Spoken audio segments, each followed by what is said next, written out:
Imagine the excitement of waking up to an extra boost in your bank account, a possibility that's more than just wishful thinking for families awaiting their child tax credit refunds.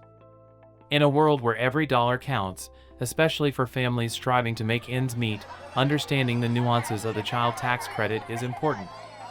This year, with over $66.9 billion in refunds already on their way to taxpayers, the anticipation is palpable. But if you're puzzled about the delay in your refund, especially with claims involving the child tax credit or the earned income tax credit, you're not alone.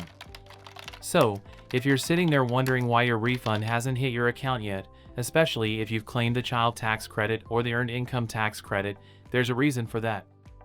The IRS has this rule where they can't start processing these specific credits until mid-February. It's all about taking extra steps to prevent fraud, but it does mean a bit of a wait for some of us.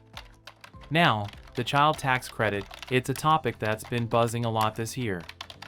With 15 states offering their own versions and talks in Congress about expanding it, it's something many families are keeping an eye on. So, what is this credit all about? Essentially, it's a financial break for families with qualifying kids, offering up to $2,000 per child. But here's the catch, it's only partially refundable.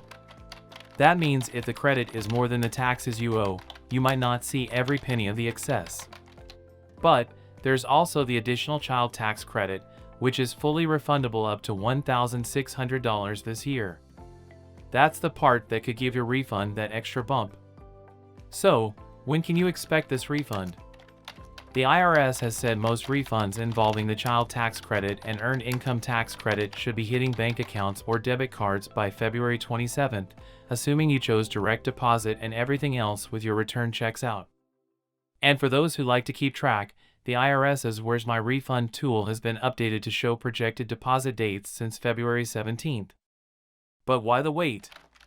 It all boils down to the IRS's commitment to fighting fraud and ensuring that the refunds going out are legit. It's a bit of a patience game, but knowing that there's a process in place for checking these claims can offer some peace of mind. Also, keep in mind, we are still waiting on an expansion of the child tax credit. To review, the House of Representatives has passed a $78 billion tax bill that includes tweaks to the child tax credit aimed at helping low-income families. The bill is currently still stuck in the Senate. What's causing the holdup, and what does this mean for its future? The controversy lies in a range of concerns from eligibility for undocumented parents to also fears about encouraging unemployment. This debate is crucial, as the outcome will directly impact the effectiveness of the child tax credit. So, for those of you navigating the child tax credit this tax season, there's a lot to consider. From understanding the credit itself to knowing when and how your refund might arrive, it's a topic that touches the lives of many families out there. And remember, staying informed and checking in on the status of your refund can help ease some of the anxiety that comes with waiting. So, keep an eye on those bank accounts in the coming days, and here's to hoping your refund arrives sooner rather than later. Thanks for tuning in, and make sure to stay updated for more insights and tips that could make a difference in your finances.